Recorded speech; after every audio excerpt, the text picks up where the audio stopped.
I wanna be the best in the game, invest in my name. Check no restraints, I'm obsessed with the pain. I ingest, I retain, assess and I change. Possessed by the thought I'll be free one day from society's restraints. Money, clout and fame, mud, disease, a plague. We all love to hate, have to play the game, have to make a name. All our insecurities are on display. This is war with the enemy. Think that it was meant to be. Living in a time where disease is on every screen. What's up, Tactical Awareness listeners?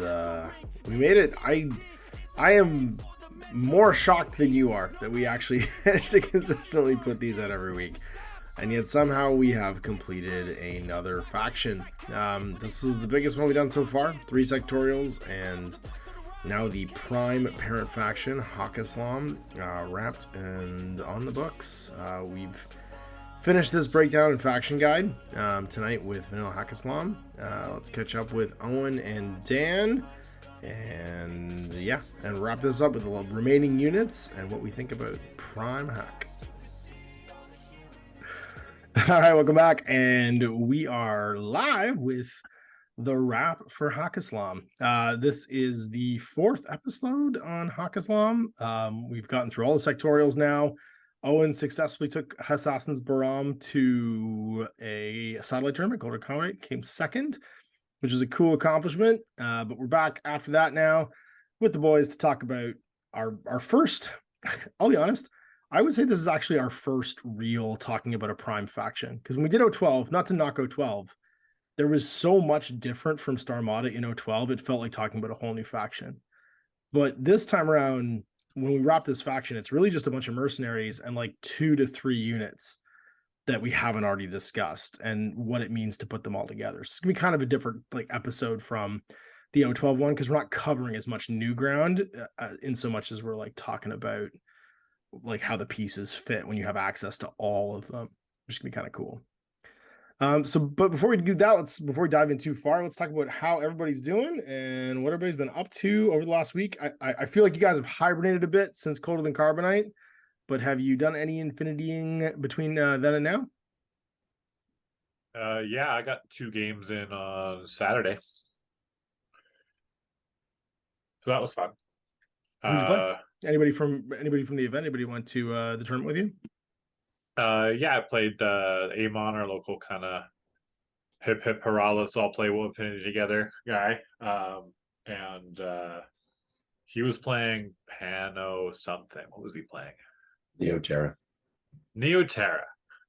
It's fun to see Neoterra out and about every now and again. I played Neoterra heavy in N3 actually, at the same time as I was playing Toha, but you don't see it much anymore because a lot of the models are out of production. So I got to experience the Kiloguard and surprise Swiss Guard missile launcher for the first time. So I was like, that's fun. Hey. That's like your first Noctifer. I've heard about these things, but now I get to There's a reason it's a meme. There's a reason that everyone talks about the Swiss Guard missile launcher and the Noctifer missile launcher, because it catches your link team usually in the wind and then blasts a giant chunk out of your army in one turn. So I was actually proxying. One of our listeners had some old Druze models that he bought for a separate sci-fi D&D campaign-ish thing years back, and he just had them. He was like, I'm not using them. They're collecting dust if you want them. And I'm like, sure. We were talking about Druze, so I got a box of Druze for free, and I proxied some other models. And so I actually was playing the Druze NA2 army. Just having fun, just figuring out, I'm like, let's see if this grenade launcher can do anything with X-Visor and a core link team that's cheap because of diggers and other things. And it did okay. I mean, hitting on 9s, I hit 3 out of 15 shots. Just me hitting a 9. It just kept rolling so high. But it actually turned into a game, because every time I did hit, he kept failing his dodge saves and people were blowing up. Nice. So that was fun. I almost got his lieutenant too. And it was like, oh yeah, they got +1 damage, so it's POW 14s. And so it's damage 14 is no joke from downtown, hitting your support pieces hiding behind cover. So anyways, it felt like a meme, but then I also proxied some peacemakers, Are those the pano tags with the -6 min? Yeah, the bulleteers. Bulleteers, that's right. Oh no, and there's also the Peacemaker who has the heavy flamethrower bot. Yeah, the Peacemaker is like the it's like the armored one. Yeah. So I actually brought both of those because you can pick those in the Drew's faction, and just was experimenting around with it. I'm like, oh, Evo Hacker makes them effectively BS15. Oh, Spitfire, hello. And they bring a repeater with them too, which is rad. The fact that the Bulleteer has one of them. But this isn't a Pano episode. But yes, No, it is really, really good. But anyways, I was just having fun with Drew's, and then I also played against Owen. There was 4 of us, and we rolled off to see random opponent, and I played Owen. And he was bringing his new fancy steel phalanx. Steel phalanx, yeah, from what he won at Colton Carbonite, and then I got promptly dismantled. Yeah, it was pretty rough. How so? One of my guys went unconscious, I think. Did I make like I killed Hippolyta after she killed like everything? Hippolyta never died. No, she did at the end. No, she was engaged with your guy on the rooftop. Yeah, and I shot him, and I hit once and I missed twice. I killed my own guy and killed Hippolyta. Oh, that's right. Yep. Yeah. There we go. It didn't mean anything, but I was like, let me kill something.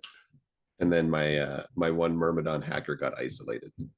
And other than that, it was just like, yeah. Atalanta teamed up with Ajax, teamed up with Hippolyta. Off they go. And everyone got 2 Myrmidon bodyguards, and I just ran around the board picking fights. And you got to go on an adventure.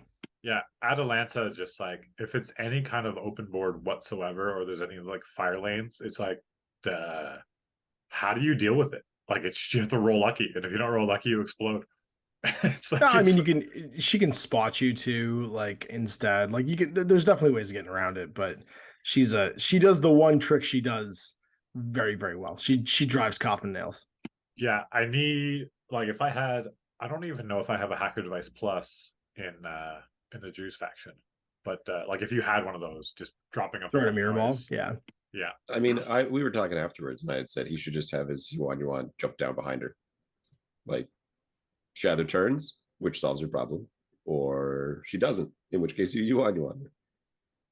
It's true. I think I'm going to try to fit 2 1/1s in that list, and then with the Evo hacker with the +3 to jumping in, or like evening out the -3, then yeah. And if he's alone on a rooftop, then yes, they jump in on 14s with the Evo hacker buff, and it's 8 points, and they literally just need to land once, and then you've got her. And again, if she turns and stops looking, like if she has to do like one of those like turn 90 degrees to be able to see behind her for something landing there, that's now 90 degrees that she's not looking up the board. Yeah. So there's now like, oh, there's now a gap that I could probably slide something through. But yeah, I played that, and it's fun playing Steel Phalanx a little bit. They're very straightforward. I'm sure you can bring like, I understand why it is that you always see everyone playing Steel Phalanx just spamming all the characters. But I think there's something to be said for just basic little 16-point Myrmidon guys running around. You had a lot of Mim6 and a lot of Eclipse grenades. Yeah, every like face to face, I was like, oh, this is just all awful. What do I do? Yeah, the Mim6, and then they still have pistols. Like if it really comes down to it, and you want to face somebody, even with a Myrmidon, 2 taps on BS12 with a pistol at 9s at up to 16, because obviously they're in some kind of link. Because why not? You have access to infinite links. Most opponents are hitting you at -6. Might as well. You're probably better dicing rifles if you're just 2-tapping them with your handgun. Absolutely, yeah. Never mind that you could put smoke down and stuff like that. But if they have MSV or something like that, because now that MSV1 can negate the smoke. So yeah, I had fun playing those. Yeah, it was, I throw it on the clip. I'm like, okay, I got a good, like I got the Bulleteer with the Spitfire, and he's got the Evo hacker bonus for marksmanship. And I like go over and I'm shooting at Hippolyta, and it's just like Eclipse grenade at my feet. And then, you roll well once and she disappears. two dice on 17s. Oh, that's right, because you're a Harris. Because you're in You the get link. two. Yeah, it's a lot. Because Hippolyta in a link is way better than Hippolyta not in a link. Yeah, and I had like 4 dice on like what 12s. I think it was worse than No. that. Her glow up of having 2 wounds instead of having 1 wound, no wounding cap, but like giving her that extra survivability is a big deal. Like No, she can actually take a shot now. I actually had 4 dice on 15s. No, you don't have MSV on a bullet tier. You sure At don't. best, Yeah. at best you had it on She's minus 6. That's right. That's You'd what have it been was. plus I or think it was minus 12. 6. Yeah. I think it was 12s. Because No, I think you and spot litter at that point. You were targeted as well. That's what it Yeah. was. Nah, marksmanship targeted could get you to a 15 actually if you got there. Yeah. But I still had cover. Well, Yeah, sorry. you do get cover on Marksmanship. her until she I see kills what you're something. saying. If she's by herself, but if she's linked, she won't have to worry about the frenzy. Right, exactly. No, And she's going to covers Tetris all the time. Not when she's linked. Well, not Yeah, except she when- loses it yeah. then. Yeah. She doesn't have frenzy. She's just always impetuous. Oh, that's right. She's just Yeah. always Petrus. That's right. Yeah. Yeah. Who am I thinking of? It's maybe Half Boros. of the other ones. Yeah, a lot of them have frenzy. I mean, like that's the Most problem of with cheap them. Achilles, right? Is he gets frenzy. That's why I'm excited about what I did this week, which is I painted discount Achilles, which is the new Agamemnon, which is a very cool size 6 tag. And I'm excited to try out some vanilla Aleph. Having played some OSSS against Jordan this week, I couldn't get excited about them.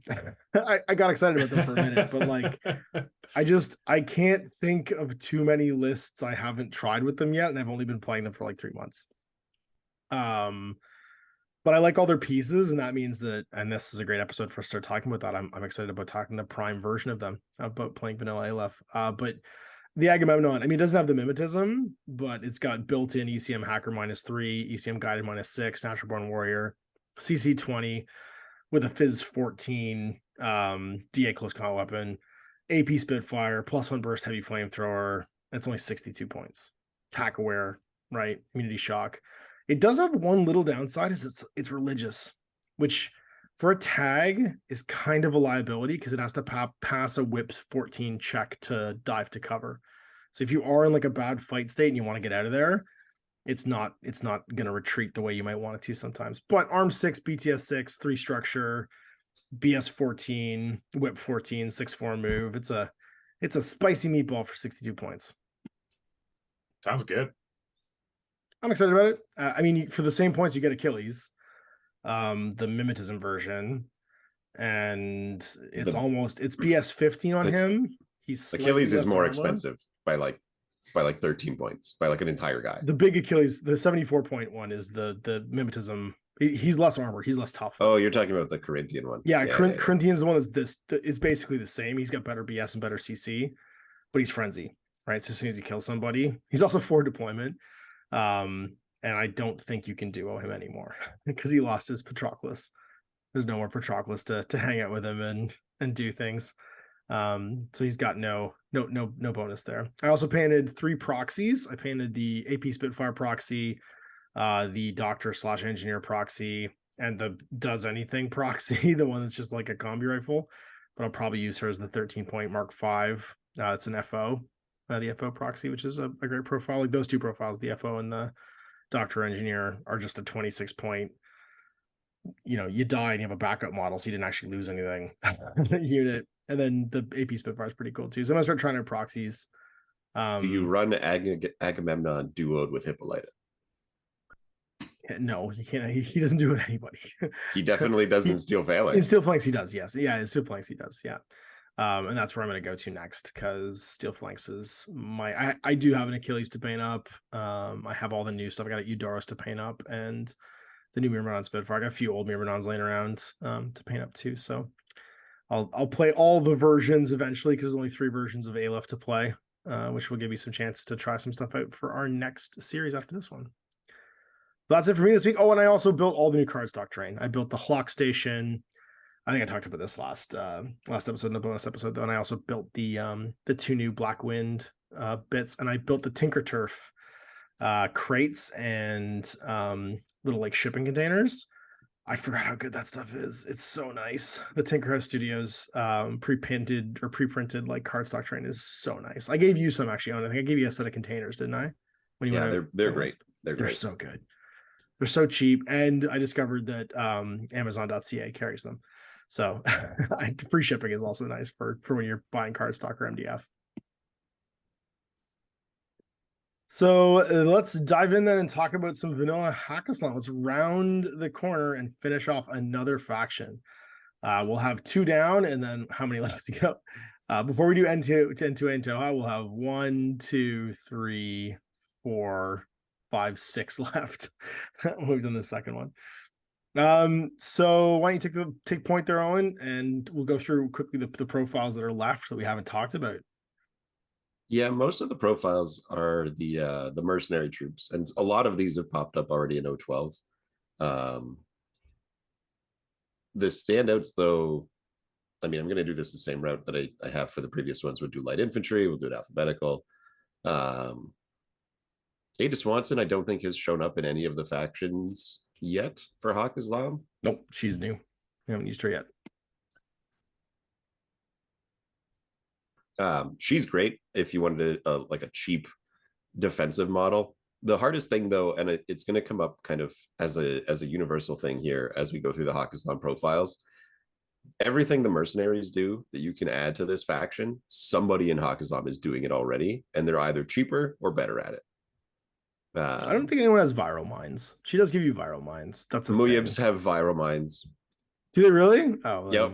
They're slightly more expensive, but they get bioimmunity. They get Panzerfausts. They get like she's decent martial arts, courage, booty, forward deployment +4. Forward deployment with viral mines is cool. Mid -3, Shazvasti, which means if she's dead, she's still holding a zone. Yeah, and then she's stealth for 23 points. That's pretty cool. She's got a bit going on, that's for sure. But it's, once again, this is what I meant, where like there's always somebody that they're competing against. I think you're right, especially in prime factions more than anywhere else, because you have access to such a huge menu of options. There's going to be jockeying for who does this job best, because there's probably going to be a couple pieces to do the same job. Yeah, and like usually what you'll be fighting for is like sometimes you might go one way or the other to shave off a point or two. But like, for example, like Ariadna, for example, has a lot of mercenaries that kind of do things that Ariadna doesn't do. Haqqislam isn't like that. Like everybody does something. Like all of the bases are covered, from your MSV guy to your infiltrator to your cheap like disposable unit. So like the Beast Hunter, for example, great model. He's about 4 down here. All kinds of abilities. Dan has been using them to great effect with his like hidden deployment, forward deployment, heavy flamethrower. Mine layer. He's twice the cost of a Daylami. And a Daylami can just be like, yeah, I got a Panzerfaust from anywhere on the board coming at you. Come from downtown. You don't get unlimited Daylamis in this, though, do you? And that's something you definitely do. Actually, this is the only one that you get unlimited Daylamis in, and you could bring nothing but Daylamis if you really wanted. But it's worth noting before we go through all these things, your AVAs are going to change. So there are going to be a lot more restrictive availabilities on individual models. You can't just spam things in Prime or Vanilla. Amusingly, it's almost 2 across the board, except for the like the heaviest of hitters. Things like the line troops that we are talked a lot about. Or 4, I think. Like Nafatuns are 4, Kawaris are 3. It almost depends on the type, like the tag, the classification, like line or specialist trained or whatever. Tags are all that consistent. Yeah. Tags are all 1, I think. But then like Regiks are 3, Muyibs are 2, but Govads are 3, but Jambazans are 2. It's weird. It goes all over the place. But the standout, of course, is that the Asawira is only 1. Same with I think all of the like elites they drop to almost 1 unless they're like a unit. Yeah, because the Mukhtar, the AR, obviously the Fidei, the Azrael, the Sunduck Buck goes to 1. The Alpha Zid and Azrael sit at 2. But anyway, we're kind of all 1. We're kind of skipping ahead, but I guess that's something to point out about the generally speaking, this super faction. When you're playing just the vanilla of your factions, you're gonna have less, but more. Less of the same thing, more of everything. Yeah, wider, not deeper. Yeah. Other than that, like scrolling down here, we've talked about all of these different characters, the Ghazis, the Ghulams, Daylami infantry, Fiddler, Hafsas, Barids, Yazbir. One nice thing, and I'm pretty sure this is correct, I've gone through most of the profiles. I don't believe that anyone here has more or less profiles than in their sectorial options. An example being like the Neoterra bolts have very different profiles, and the orc troopers, depending on which subfaction you play, that isn't here. Everyone is just the same, whether you're in a different faction or not. Next kind of standout character, you've got Nauf, who is an excellent sniper, having MSV1 and a +1 burst multi-sniper, because multi-snipers are one of those things that you don't get a lot of in Haqqislam. I think only mercenaries. Yeah. And he basically goes the same way as he did in 012, where he's this excellent like long range hitting piece. He's competing against a Jambazan who can have an AP sniper for about the same price, but has MSV2 instead of MSV1. But obviously, AP shock sniper. So it is a little different, but it doesn't have 3 shots doing DA, which is definitely powerful on Nauf. But that's sort of what I mean too, is like, here's this guy that you're going to compete against. Like Nauf is great. He's got BS13, +1 burst, shock, triple tapping, multi-sniper. Then you scroll a little bit down. He's 32 points for 1.5 Swick. The Jambazan, 31 points for half a Swick, has MSV2, BS only 12, but then he's got an AP shock sniper rifle. Not as many shots, but now it can shoot through everything without any problems, and he regenerates if you need it. So yeah, and you're a smoke faction, which means you can save that point if you want and that SWC, because you're talking about the difference between a quarter of your SWC and a 1/12 of your SWC. Yeah, right? It's a pretty big swing.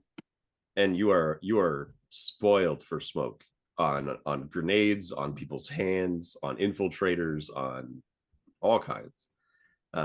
Crackout Renegades, I used to love these guys, and I don't use them anymore, which is weird, because they're one of the only mercenaries you get 2 of too. You know, EZVA 2. I still love them. I think they're great. They get a real meta chemistry. Berserk. Well, the Digger and them have started to compete for that same little spot, has become my brain. I Diggers think are tougher. The Diggers in the but they're the same points. Yep, 14 points for the base profile. For the cheap ones. Same. But the Digger gets 2 wounds.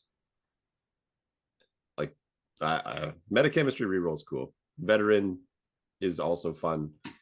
And the fact that he's regular impetuous is also great, but the other guy is too, and they both have +1 chain rifle burst. Why does the Digger have 2 wounds? It's just built different. He's just better. He's wearing exoskeleton. He's Matt Damon in Elysium. Oh, I understand thematically why he does. Mechanically, it doesn't make any sense to me. Like, why?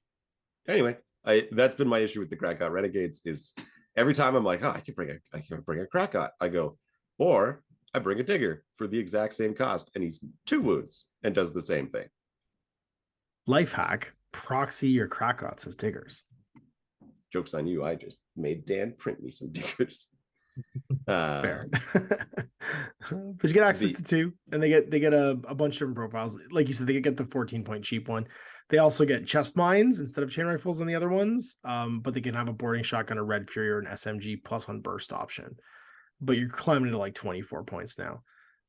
They don't get any fire team option either, because they might have been needed as a duo to offset the fact that they're impetuous. But you do get 2 duos, which is worth noting, just like in the vanilla 012 one we did. And you can duo Govad's Maggie with the good old Rafik, which is still worth talking about. Lasik's Asawira's Alpha, which is again important because you can still offset his frenzy. Alpha Zed, Mukhtar's, Namor's, the Shakush, the Rafik, the Shayatani remote, the Bounty Hunters, Kaplan's, Drew's, Miranda Ashcroft, and the Motorized Bounty Hunters. So you can still have 2 duos in this, I think, which is important for later talking about the fact that we can control some things like Impetuous and Frenzy. I want to know what the case is for linking the missile remote. I'm sure it exists. I just can't think of it. I Because the Shiatan is the guided missile bot. Yeah, I think there's a case for it in non-prime when you can get it up to burst 2. Not in guided. No, but like you could pop around the corner and shoot it, or I just stuck mine on a roof. I just stuck mine on a roof last game with a group, a 4-man group, so that it had 6 cents and pinned down a Haqqislam army with it. It was just like, sure, let's go, let's fire missiles, and then fell down and got Yud batted back to life. That's fair. That's fair, but not as a duo. No, that's what I'm just saying. I'm just saying FG options like that are for as a duo. Big team. Yeah, I probably wouldn't. Moving on, you've got the Libertos Freedom Fighters. These guys great. Yeah, it's a better beast hunter for 8 points. He's fighting with Delamis for his spot because you want to bring him as the mine layer, right? But he costs a Swick.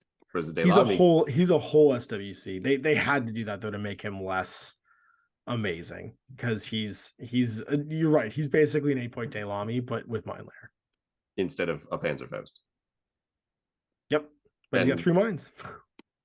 Yeah, he does have that. He does have that. And this is where my brain always goes. Like, it's funny that my collection of mercenaries is actually pretty small against the amount of like models that I have, because I play mainly Haqqislam, and I just I don't bother with the mercenaries. Like, this is my play style. I'm sure there's lots of people who use a lot of them, but anyway, Miranda Ashcroft is in this faction. She's in a lot of factions. Equally useless. Yep. She's a really good dismount for your motorized bounty hunter. Yeah. Oh yeah. That's what I use mine for. I wonder what you need to give to Miranda to make her. But like, that's the thing. Even CC the motorized over 20. bounty hunter. She just needs CC over 20. That's what she needs. Oh yeah, what the heck? Yes, give her CC 21. That would be great. Just give her 24 for the kicks. You know what? I'd actually be okay with 23, because then when she fights the martial arts people, she still has an always success rate. That'd probably be what I would say. I don't know if that would make me bring her though. No. I think she's got mimetism 6, and she's a specialist. She's also CC attack -6 because she has that old what was it called? Icol, it used to be called. Yep. Well, I mean, and this is where once again it becomes funny, is that Odalisks have that, but it's CC -9. And they're only 1 CC less than she is. She has to buy the same points. Them. She has to, like they don't just give it to her. They give her the kind of drugs to get people in of that. Yeah. Yeah. No, it's funny. She exists. Moving on. Monstruckers, and like once again, Monstrucker, solid unit. He's got all kinds of stuff. EM grenades, I think, is hilarious. The 12.1 with an SMG and drop bears is great. If you really need an engineer, though, I would rather pay 4 points for a regular order, because more often than not, my engineer doesn't need to do anything. Well, he's going to throw drop bears. That's what he's going to use that for every turn. It's like a reminder to throw drop bears. I think the problem is that you're a faction that starts at whip 14. So unless you need a discount in a Jaren engineer, he doesn't look as... In other factions who are whipped 13 or 12, like average whip, he's a lot more tempting, I think. For sure, that makes sense. I do think also a lot of these guys lost their spot when the limit to 15 order generating models came. Sure. It's also worth noting that these profiles are available to, I think, to all. Like, these mercenary profiles are available to every single prime faction. Like, they're all available to, like, motorized bounty hunters, fiddler. These are the ones that are available to everybody. Because if you notice, a lot of these are the ITS model, right? So like fiddler, Krakot. Who else? Ashcroft, Monster. Yeah, like Ashcroft. These are all ITS minis that went to all the factions. Ada, she was one. Who else? Yeah, these are all like different ITS minis. What were you gonna say, Dan? Oh yeah, I just want to reemphasize, like, when I was looking at all the mercenaries, I was like, oh yeah, this is a great mercenary. And then I'm like, wait, but Haqqislam just has better options for, like, why would I be taking this? And I think that's worth shouting again. Is they are the like cheap but effective faction, and mercenaries tend to be cheap but effective options at doing one thing that your faction may not do very well when you're playing other factions. The problem is that there's really nothing that Haqqislam can't do cheaply and effectively for their cost. Right. Like over the weekend at the tournament, I was like, oh yeah, I got a Beast Hunter, which is an irregular order, but he's so good that it's fine. And then I got 2 motorized bounty hunters, which are also irregular orders, but they get their points, like they trade up super, super well. And so it's fine. But then I look at Haqqislam and I'm like, why would I ever take those models when I have cheaper options that'll do the same thing, and then I can bring fancier stuff? Like, it's just like it's weird, actually. I'm Even like, the motorized bounty hunters, when we get down to Zamira and Zoyeka, they even have to fight for their spot because the motorized bounty hunters aren't as good as what they can do. Like, it's crazy. Because motorized bounty hunters are the next one on the list. And yeah, Dan, you had great success. You were bringing the 9.1s, right? Oh yeah, that's the one. If you're gonna bring it, that's the one for sure, because it's got the double chain colt. Yeah, but it's not even the double chain colt. It's the chain colt and the submachine gun. So when you come around the corner, you can crack armor too. Yeah. No. If they dodge, you can submachine gun. If they fire at you, you can chain colt and trade. For sure. Yeah. And so just having that option where there's no good option, where you just come around and go, hello, and it's just like, meh, I'm gonna murder you. My game on the weekend or on Friday against Jordan, I found a sniper rifle. He's like, what? And now there was like literally no range man. He could get away from it. And it was just firing sniper rounds, like duoed in cover with its mimetism, just being like, I do everything. I've done that before. It's quite fun.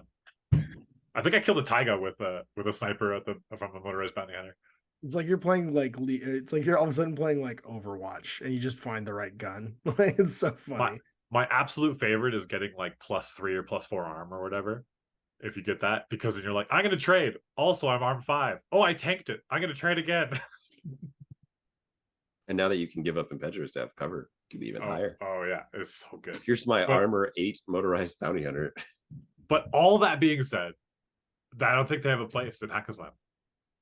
I think they have a place in every army. I think that it's hard to make it's very easy to write a list without them, I think, is the difference. Whereas you're getting way more value out of them in 012 than Haqqislam would for the same points. Well, for a few points less, you can bring a Coom Rider who has smoke grenades and plays a different role, but like smoke grenades, we have lots of MSV, and he's cheaper than the motorized bounty hunter. All right, so who else is there? There's a couple more actually, Haqqislam and not just all of the mercenaries. Because we've got Octavia, mercenary, Rem Racers. They can Octavia Grimsadier is a fantastic proxy for a Beast Hunter because she's got a missile launcher that looks like a Panzerfaust. Rem Racers, I think, still have a bit of a spot. Not that Haqqislam plays a super heavy remote game, but hey, if you like your remotes, go for it. Who are the other ones other than the Nohabara mobile team, which is not available anywhere else, I don't think. I thought they were in did we talk about them yet? I don't think we did. I think these guys are bananas because they're the drop troops that have their robots, right? Yes, but they also have a absolute maybe are they in Rama? Did we talk about them first? That's why I'm not remembering, but they have like an absolute laundry list of special skills. They're in Rama because this is because they competed against the other wall of I can do all of the things guys. That's right, because there's 3 profiles and you can take them as parachutists or infiltrators, and they have like a wall of weapons for 33 points. Yeah, and then the issue with them was that they were competing against the Nemours, they were competing against the Kawaj. The Hubs are here too. Everybody's here. Nemours are here. Odalisks are here. Tarek is back. Wild Bill. Sure, why not? Armand is here, who competes with Nauf, who also competes with a Jean Bazan. Also an ITS model. Oh, you know who we haven't talked about? Saladin, because he's only in vanilla. Yes. Oh, really? Saladin is only in the vanilla. I didn't even realize that. And he is definitely one. He went from hero to zero this edition. It's so sad. He was really in sad. Every single hack list I played against, probably in N3. I think it's like the double whammy of Strategos becoming more common and less useful. Like the fact that you used to not be allowed to have a reserve mini if they had Strategos too, and then I could have 2. And also the fact that most factions didn't have 4 guys with NCO and 2 different Strategos options. But now it's just everywhere.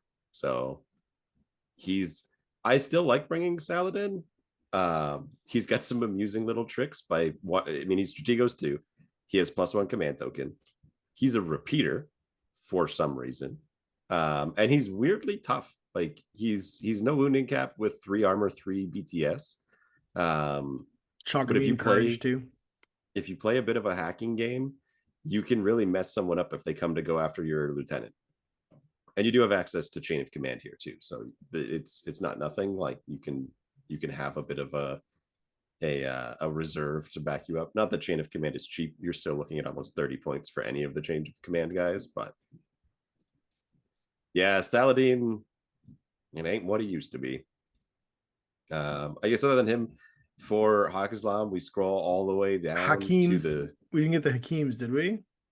Did we talk about Hakeems? The drop special medical assistants, were they in Rama as well? They're in Rama as well. Okay, yeah. Just, Oh, that's just right. We talked briefly. about dropping Nazmat A2s to detonate minefields. That's right. Yeah, yeah. I'm trying to remember what we talked about each of these things. I'm like, and like, there's some things that I've like we don't see used enough that I kind of glaze over when I see them. And I forget if we've talked about them or not. Yeah, I just wanted to say I'm annoyed that Saladin is in Haqqislam is better than the Saladin in in, 012. Yeah. It makes no sense. Why is he better? What's the difference? So Strategos 1. he's 2 points more, but gets Strategos level 2 instead of Strategos level 1. Well, he's home, man. This is home. No, he's the liaison officer. Yeah, doesn't no, make he's, any sense. he's liaisoning from Haqqislam to 012. They loan him from Haqqislam to 012. That's Fair why enough, his fair enough. Strategos goes down because they don't listen to him as much. It's like in Red Heat when Schwarzenegger comes over from the Soviet Union and he has to teach Jim Belushi how to be a cop. Yeah, that's probably true. Forgot that movie existed. That's why people subscribe to Tactical Awareness. It's for the deep cut 80s movies when I quote Red Heat. Oh goodness. All the way to the bottom, Hansakuts, which are one of the like last groups here. They are so good for what you pay because they go to irregular, and basically them and the Farzan are the same thing, but because they're irregular, they're like 10 points cheaper. Yeah, they're the base profile like FO one is 18 points with either rifle-less shotgun, shock mines, and a deployable repeater, or just a boarding shotgun and decharges. I don't know why you would ever not just take the one with the rifle-less shotgun, shock mines, and repeater. If you weren't going for the hacking game, the decharges open up. It means that this person can do almost every classified. That's true. Yeah, no, you're not wrong. It's weird they don't have flash pulses though in their FOs. Yeah, a lot of these guys lost their flash pulses. I don't know what is up with that, because like it was something I noticed when I came back. Like one guy who's stand out and is gone from here is Kasem Beg is no longer a character in Haqqislam, and I don't know what happened there, why that happened, but I like the grenade launcher. I think he's great because he's got mines, rifle, deployable repeater. So you can just kind of like, I can do anything. Like, yeah, you're not a specialist, but oh, do I need to slow my opponent down? I'll put a mine down. I put a repeater down. I put a mine down. I've got nothing to do. Well, lob a grenade into the window. Like, you can do that kind of stuff. That Hunziker with a grenade launcher for 19 points with infiltrate is it could be a nightmare. Like for some people, because if you just start in the middle line, you're touching their deployment zone. Right. Like, you're only hitting on 5s, but wow, 25% of the time you're not hitting on 5s because you're +3 up to 16. So there if you're are on the no 24-inch good range bans line for grenade launchers. Yeah, basic grenade launcher is +3 up to 16, isn't it?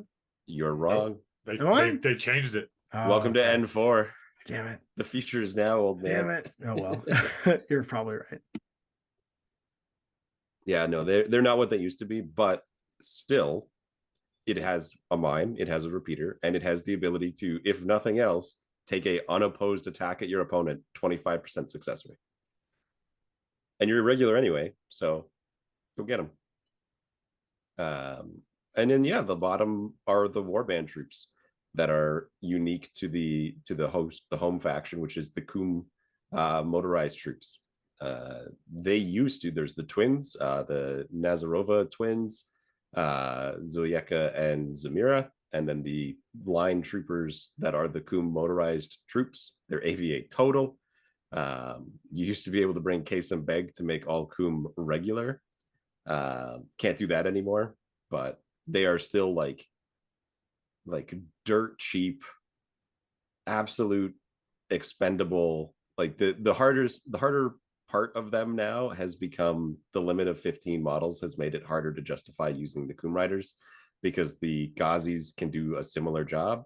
But now that the Gazis have also been nerfed, it's like, oh, maybe the motorcycle with the grenade launchers and all that. And the fact that you can give up Impetuous to get cover now, which means that these little idiots are armor 4 with Mimetism 3, Fizz 13, and a BS 11 with pick your poison of grenades and melee weapons, or range weapons rather. I think they're great. The 6-point guy, just right there, 6 points. He's legit cheap. Give up his mimetism, and you're like, yeah, I'm 6 points. I move 8/6. I throw smoke grenades to cover for other people. The twins, I think the one just got like taken out back compared to the other. Yeah, Zamira is like infinitely worse than Zuleka, and I don't know why. It's 1 point different instead. So the big thing that stands out for me is the fact that you can give up your Impetuous to get cover now. And that means that Zuleka can have a burst 4 breaker pistol at short range with armor 4 cover back at you and mimetism. It's pretty legit. And dogged. Yeah. So like, you want to talk about a rampage? Also has CC attack +1 burst with an explosive close combat weapon. Yeah, I don't know how I forgot about that part. What you did. The other one, yeah, it's the other one gets +1 damage to their EMCC weapon, but it's like, oh, for 1 point, I can get +1 burst on my explosive close combat weapon. I'll take that. Like anytime you get plus burst on close combat, you're like, what? And unlike Miranda, she's CC 22, so can't fail unless they have martial arts or something else like that. And because you're 8/6, you could drive 8 inches and then slap a guy with a double tap explosive close combat weapon. It's not nothing. Or you could smoke grenade in front of yourself, drive into the smoke grenades, and then drive through that. Because you have both the grenade launcher and the physical grenades. And because they're Fizz 13, you're throwing grenades on 16s. 12 points, right? Like all of the mercenaries, any combat mercenary that you saw or that we listed here, good luck competing against this. Like just this one Coom enforcer, because she's so good. Yeah, I think that's it for profiles. Now it's just a matter of how do you mix them together. So I was looking at it, trying to be like, okay, like what can I combine? And I just like, I gave up like 5 times. I was like, I don't know, this is too much. I gotta like walk away, come back, and this is too much. Like it's just, especially Haqqislam is like one of those like huge factions. Whereas like I have no idea where I'd start. I mean, I guess I'd start in one of the sectorials and like build up the sectorial and kind of like move into the main. But it's just kind of like, I think this is why sectorials are really good for starting players, because like because it's insane the options that you get, and like how do you even like, thank goodness proxies are somewhat allowed to like experiment with things, because like I'm definitely a person who loves putting things on the board and rolling dice with them and figuring out it that way. I'm not so good at like math hammering, you know, conceptualizing in my base. Yeah, I'm not good at just like, yeah, this is the list that's gonna be good, and then you build that list and you play with it. Like, no, I gotta collect everything, play with everything, and they're like, okay, now I'll break it down. So it was like, when I was looking at Haqqislam, I was like, I don't know where to start. It's just so much. Yeah, it's a lot. having access to, I think it's something like 86 profiles, never mind the different types of profiles underneath those, it is a lot. What are you gonna say, Ash? I was just gonna say that I think that one of the places I always go to is what are like the mechanically powerful things, and then what are my available options to leverage that, right? So like I actually, even though it's not a sectorial, I look at the fire teams list first, and I go and I think, well, cool, there's cool stuff in here. Is there anything that gets better, you know what I mean, like that Asawira by being in a duo? Is there anything that gets better like the Magariba Guard by being in a duo? And that's where I started my list writing for this. And then it was me going, what are my favorite things that we talked about in the first 3 sectorials? Because I think Dan's right. I think it's easier to like look at things as like the sum of the whole. And the nice thing is the way we broke this down, we got to look at what the individual strengths kind of like showcased are, and then could we pick from those three things. So when I started writing a vanilla hack list, it was like, if I could take the armored kick-assery of Rama Task Force and combine it with the like scalpel skumduggery of the assassins, and then take some of that weird super science program stuff and put it in, and I've got 15 slots to do it. If I can get 5, you know what I mean, or like 4 of each of those things, and then some support staff, that's how I'm going to write this list, because I want to leverage the fact that I can use all of these things in conjunction. And so I went to the fire teams chart and I started looking at like, is there anything from those other sectorials, any of those combos we talked about, that I can now piece together and give them other strengths? So for me, it was like, I looked at the Maghreb Guard and went, well, I can still stick a Rafik with this guy. So job 1 done. Rafik FTO, Maghreb Guard, Mind Dispenser. It's, I'm starting basically at 105 points of my army done, but I have a legit armored like interdiction force that can drop mines all over the place, that can reload itself, that is hard to argue with. You can't really do much to say that that's not going to ruin somebody's day. And then I go, well, if I can do that in Rama, that's cool. You know what's even cooler is if while I do that, I stick a Fide next to somebody and go, hey, buddy, are you the lieutenant? I hear you like being dead. And what other things that I like in that list? Like, I love the Barids. So I was like, well, if a Fide is great, a Fide and 2 Barids is even better. And then I went to the Super Soldier program and went, well, what did I like in there? I sure do like the Asawira. Oh, good thing. I can have 2 fire team duos. Oh, well, he can go and hang out with a doctor to go put himself back together. What doctors can I get in here? Well, there's a Lasik. There's a Mukhtar. There's like a whole bunch of like different options I can do to glue that guy back together if I need to. I can even stick him with a Kaplan or a Druze if I want to. I think it's hilarious and be like, hey, mercenary guy, go back rub the crazy dude with the AP Spitfire, because he's feeling like he wants to lose his cover save, and I don't want him to lose his cover save. So if I wanted the Druze shock team, could just go hang out with him and stick there. So that's where I went, and that's what my sort of like first list stab looks like. I'm kind of futzing about the last little bits. Like, I do want to use that Hunza kit because I think that Hunza kit's a very underused, like slept on piece. Especially the FO one and the grenade launcher one, like Owen was saying. But I've also got the Gulam NCO in there.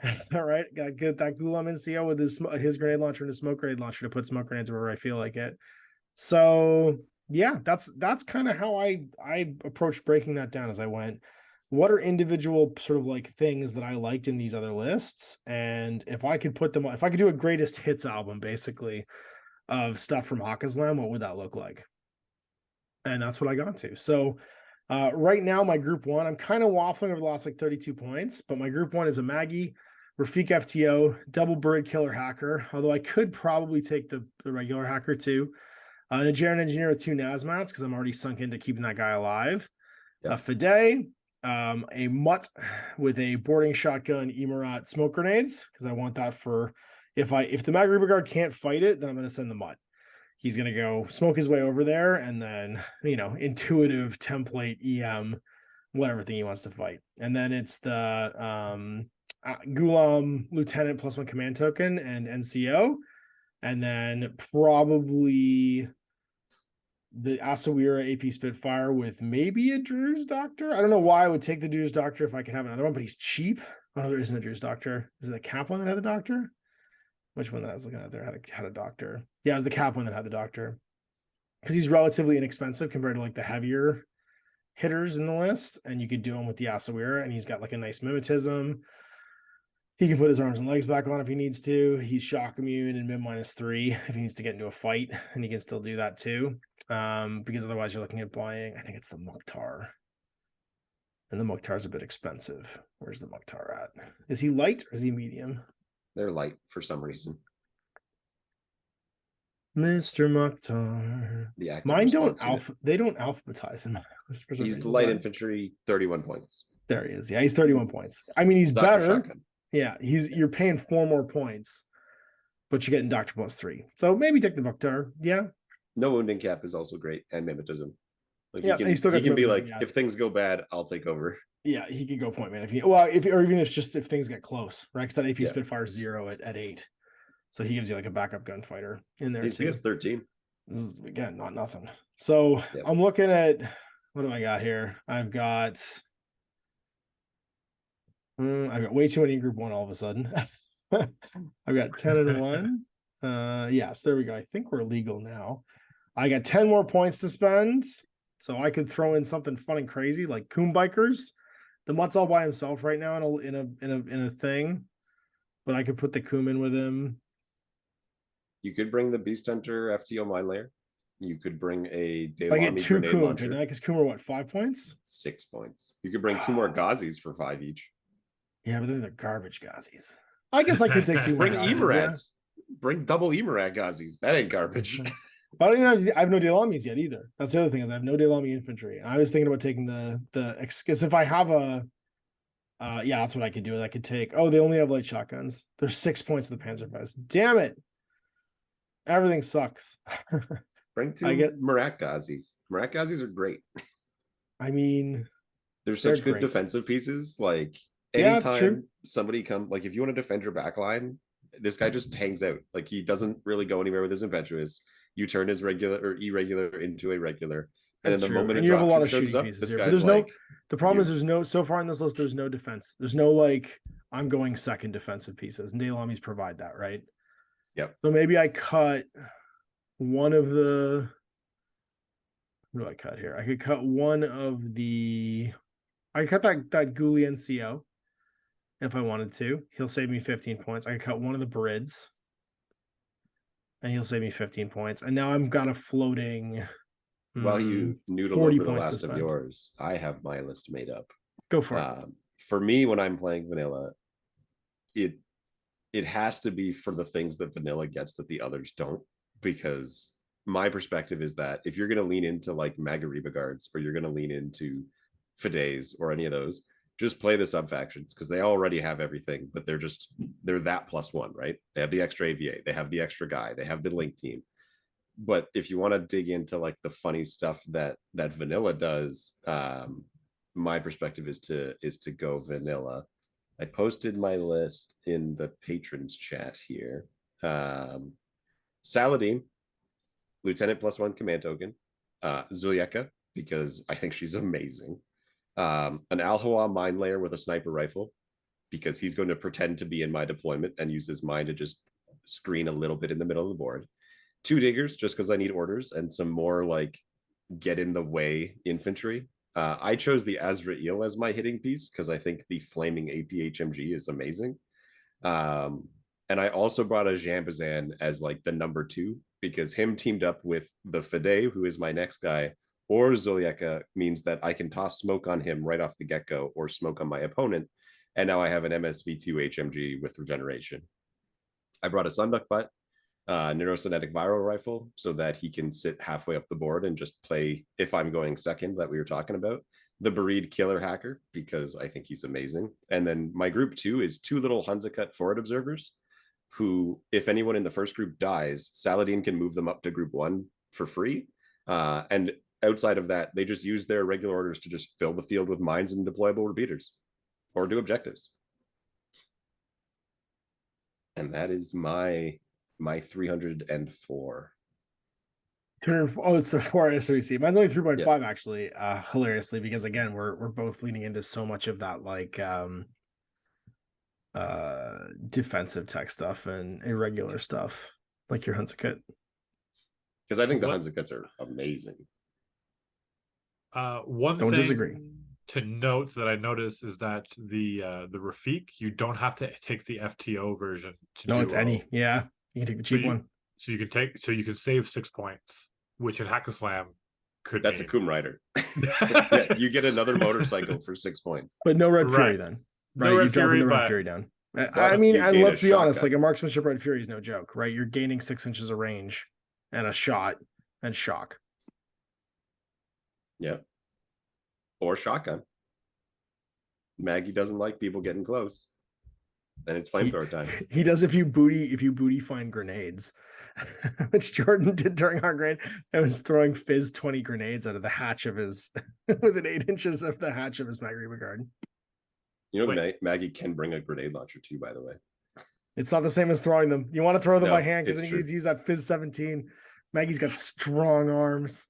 Yep. You just see one of his legs just like come up underneath, grab a grenade, and it's like, ah!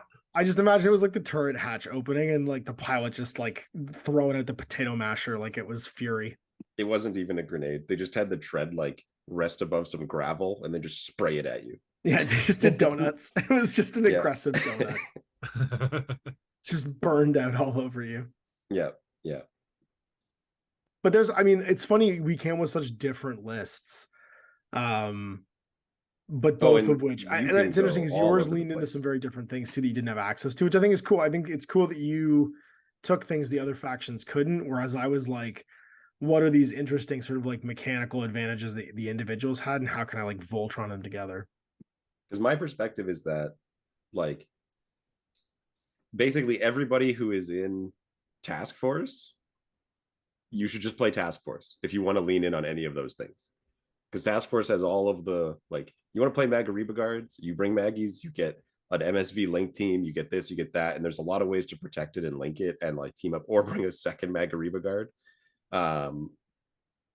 But like if you want the weirder stuff, which they don't get, things like the Fides and things like the Jambazan, or just the amount of like camo infiltrators, because they have a lot of like forward deploy, but they don't really have much for infiltration.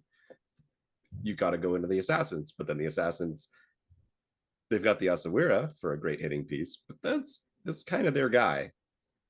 Then they lean on the Fides, and Kabukalki has the Azrael who tries to hold that faction together. He's broad shouldered, but he's not a very good shot. He's kind of like Hellboy. Samaritan here fires really big bullets. Not a very good shot. I forgot that his PS attack is also +1 damage. Oh yeah. His AP damage 16 flaming HMG. Like it's so good. I told you, it just fires depleted uranium flaming rebar. Yeah. Yeah. So like and that's it. Like that's the idea of like how I view vanilla Haqqislam is like, yeah, so your second group is exactly my old Haqqislam lists, where it's just like, how many points do I have left? Just fill it with garbage. Just throw things at the wall. Like, I don't care if they die. It's all stuff. It's the disposable heroes. It's the group 2 disposable heroes. What are you guys here to do? You're going to live brief dynamic lives, and then this group 1's going to probably be the guys who go home to tell the parents what happened to you. Yeah, when the Magariba Guard is retreating with its last 1 or 2 order, you're stepping up to stand in front of whatever's chasing it. That's right. Yeah. Mutt's job is to go as the Coom ride through charge, like with the Charge of the Light Brigade playing in the background, to go smoke whatever the tag is. Then the Mutawa Ghazi runs up with Zimmerat and intuitive attacks into the smoke. I don't think you can even really play a Coom list anymore. I mean, you couldn't make 300 points. Like if you just took all Coom, you'd have, like if you took 15 Coom, you've got 60 plus 30, get 90 points. I mean, the most expensive Coom gets you to 180 because they're 12 points each. But yeah, I mean, the fact that you can't make them regular anymore as well really sucks. I wonder if there'll be a new sub faction that'll come out that'll be all like the Haqqislam rejects. Because like that's the idea. Like it feels more like it's an N2A faction. You know what I mean? In training, like it's kind of like the Desperados and the Mavericks are, they show up in different factions, stuff like that. So you have like the Bike Army. I guess it just bugs me so much that Kaysenbeg is gone. Because it used to exist. You used to be able to like do that, and like now it will be much harder. Inspiring Presence Coom. He was just Inspiring Presence Coom. Exactly, and you didn't have the ability to give up your Impetuous to get covered. So it was. Now, was it a wild list? Yeah, it was. But you could also your whole army could just evaporate up against like a single MSV model. Like Atalanta would kill infinite Coom riders. You could kill every Coom. Yeah, unless one of them. I mean, you gotta roll a lot of crit dodges. Yeah. She hits you on 18s. You dodge on a 13. You dead. It was back when motorcycles made you dodge at -3 too. Yeah, it was bad. And no active turn dodging either. So you just drove up and got shot. I mean, they are still 8-6 though, man. 14-inch moves. It's crazy. Oh, and they can dodge 16 active. Yep. 16. No. Yeah, 8 plus 8 because they get dodge plus 2 inches when they dodge. Yeah, but they don't move 6 as their base. They It's move 8 plus 6. 4. Yeah. Yeah, but you don't get your 6 as your second part of your dodge. You go You 8, move 4. 8 and then 4. Oh, that's right. Yeah, that's right. Yeah, you go 10 dodge or 12. 2. Oh, you dodge 4 is the second one, wouldn't you? That's right. Yeah. Still That's good. right. 2 plus 4. Yeah, Still 2 plus great. 6. Still great because now Yeah, it's 4 inches is enough to be fully around a corner. You can go from not being in line of fire to in line of fire. So I actually did that with my motorized bounty hunters, where like both of them moved up into some fire, and then both of them dodged because I was like, one of them will survive, probably, and then both of them survived, and I was like, hey, I just got a free 10-inch movement. Time to run up and chain cult you. Yeah, and also Zueka is just so good. Like she doesn't have booty, so you'll never get the plus armor, but she has dogged and shock immune. Yeah, the dogged is like that's good enough. Yeah. Hey, did you not crit me? Well, I'm not gonna die right now. Yeah, CC attack plus 1 burst explosive close combat weapon with CC 22 on a thing that can move 14 inches a turn and smoke to cover itself as it goes up. Yeah, only Fizz 13, but 6 dice is 6 dice. yeah, I mean, That's true. sweet. 6 dice is 6 dice. When you get a 5% crit rate, 6 dice is better than 1. Well, no, that's the armor saves. Oh yeah, sorry. She true, yeah. she has a 15% crit rate. Yeah. 18, 19, 20. And so it could be even more dice. But even against things like even like the Avatar or the Yodam, they still need to roll like 4s and 5s. And they're rolling 6 or 7 dice. And none of those guys are good in close combat. Like anyone who's got the mega armor. Because that's what you use her for, right? Like you find the Razor or the Aquila Guard. And you're like, yeah, I chase you and I get into melee. Oh, you shoot me on my way and I take a wound. Guess I'm dogged. Better pour 4 more orders into me just beating you to death with my explosive stick. Being 12 points too. She's such a huge trade up. It's nuts. And is she only available in vanilla? Yeah, only available in this version. Yeah, Zulieka Nazarova is one of the best warbands in the game. In fact, if you just got off her bike the first turn and started just running, she's probably even better. Remember, she also has a burst 4 breaker pistol because she's +2 burst breaker pistol. Like, yep. Why is in that melee? She's burst 4 in melee. Yeah, if she wants, she'd be 3 because CC mode is 1, so she'd be burst 3 in melee. Oh no, it's breaker pistol +2 burst. It's not +2 burst BS. She's CC attack +1 burst and she's breaker pistol +2 burst. I forgot about the CC attack +1 burst. Yeah. What the hell? That's crazy. 4 total. 4 breaker shots in melee if you don't want to use the explosive close combat weapon. Yeah, and if you use that, you're 2 burst. Yeah, maybe you do have high armor. Bet you don't have half of your BTS in armor. With 4 dice CC 22. Yep. Jeez Louise. And once she punches way above her 12-point weight class. And then she has smoke grenades and a smoke grenade launcher. And a double flamethrower because she has light flamethrower +1 burst as well. So you want to talk about points? You want to talk about I roll up on you and you have to make a bad choice? Yeah. Let me tell you about bad choices. Yeah, you want to talk about motorized bounty hunter plus? They go, I shoot you with my chain rifle. Well, I'm dogged. I shoot you with my 4 breaker pistols or my double flamethrower, or I throw a smoke on you because I'm about to kill you in melee. No, she's beyond obnoxious. Yeah. The only thing I guess is when you're going into like a link team and they get like 2 attacks against you, they could take you out, but you'll probably take them out.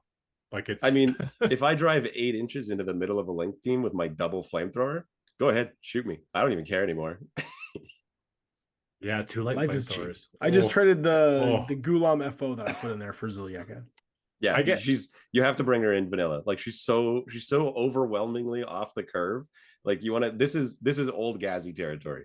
Like that's how I view what they've changed her profile to be. I just feel like no one knows what she does too. So she suffers a hard case of like, you run this into melee with like McMurrow, and he goes, "What?" He's like, and he's like, "What are you doing, little? Oh my god, what? 4 dice." Yeah. Yeah, it's like I hit on a 26. Oh, I'm only gonna be on 19s. What'd you roll? A 5. Oh, I rolled a 10, a 13, an 18, and a 4. What's your BS, you only dog? take 3, dog. What's your BTS? Yeah. Yeah, no, it's wild. And that's not including the fact that she could have just sat at 16 inches out and just shot him 4 times with breaker pistols on 11s. Yep. What's your BTS, dog? How's your BTS today? How's your BTS feeling? Yeah. Yeah, I get so confused why they put the smoke grenade launcher in the top profile instead of the bottom. It's mounted on the profile. bike. Is the idea? It's mounted on the bike Because she loses it if she gets off. because she gets off this way. Yeah, I get it now. Yeah. I get it. Yeah. I'm no longer confused. I like that she keeps the dodge +2 dismounted. Yeah, for some reason. I think that's unique too, because I'm pretty sure all the other bikes don't have that. Yeah, it's her and her sister get it, but the other bikes don't. And now that I think about it, even like the bikes in the JSA that I played all the time, the Arigatos, yeah, they lose it as well when they dismount. That's so funny. Kuroshi Rider goes from +3 to +1 when she dismounts. That's the only thing that's comparable. But she does lose her mimetism though. But that's most people, I guess. What's that? You lose your mimetism when you dismount. Yes. You don't have obnoxious fumes. It's like 40K freaking orc bikers drive around. I got a lot of fumes coming off of my bike. Good luck hitting me. Yeah, it's getting real smoky in here. Yeah. So I mean, aside from fawning over how good the Kum Enforcer is, you can take the last 3 episodes worth of us talking about the heroes and handouts or standouts of all of the factions, and you could bring one of each of them in this list. Like that's the power that vanilla Haqqislam gets, is like, I can do everything. Now the major downside that we haven't talked about, all of these guys have like hard problems that they could run into. Like, as cool as she is with her ability to run around with these smoke grenade launchers, Atalanta is going to just annihilate her if she tries to move up the board. The Alpha Zid, the Azrael is an amazing active turn piece, but if someone comes after him, they're probably going to murder him because he's just a 2 wound 5 armor guy. Everybody's got to stand alone for the most part. They gotta be able to do their jobs either supported independently or just be okay with not having those mechanical advantages of being in a fire team. Yeah, it's definitely a big thing. It's also the reason why, if you're going to play the vanilla version, I don't think you can go home without a Jambazan. Even if you don't go HMG like I did, you can't not bring an MSV2 guy. So you could bring a Kawari, you could bring the Mukhtar, you could bring Yara, like pick which one you want. But the fact that things like Steel Phalanx are out there, or the hitting pieces like the Omegas or the Swiss Guard, those guys will destroy your entire army if your chaff units can't close the gap because they have mines, or that guy's just standing watching them. You need your own answer to that, and you have the tools to do it, but you better have brought them. And that's kind of the nut, like the meat and potato of this faction, of like, you have everything. You can fight any faction, any model, anyone in the game, and you'll probably be better than them if you brought the model. Yeah, I don't know, man. I actually strongly disagree about the visor thing, because your entire army is equipped with a shotgun.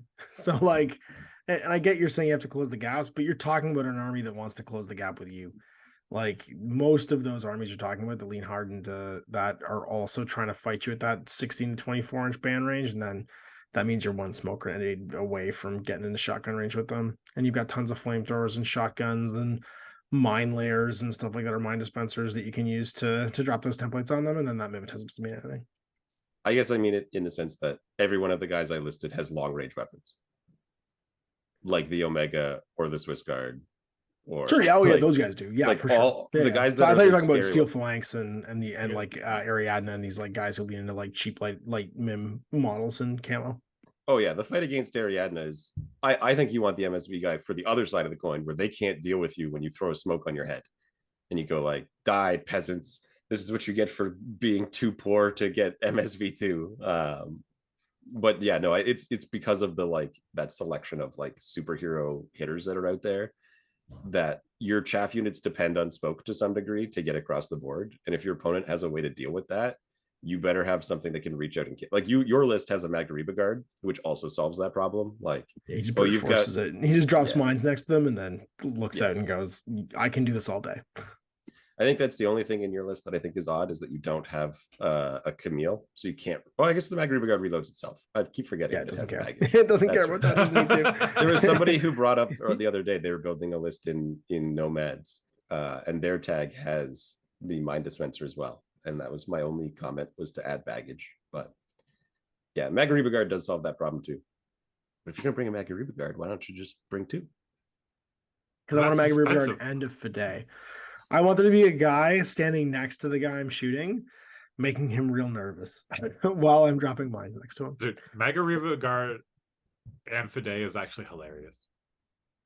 Yes. and Zulieka. Mag And Reaver Guard, Zulieka, Fide, Zulieka. and a Sunduk butt. And oh, You by could the way, have on all of them. the right hand side is the Asawira AP Spitfire. So when you get sick of that, oh, and on the other side, if you've got a tag, is this mutt sneaking up on you with his Emirat and smoke grenades. Yeah. Or also Zulieka, because she's like, hey, it's a tag. I hit it in melee and it dies. Yeah, I just exploded. Yeah. My CC 1000. Yeah. No, I really like Haqqislam. I really like vanilla Haqqislam, because like the other one, we didn't talk about them very much, but the Tuareg, they struggle a lot in Task Force, because Task Force doesn't have the ability to get out pictures and things like that.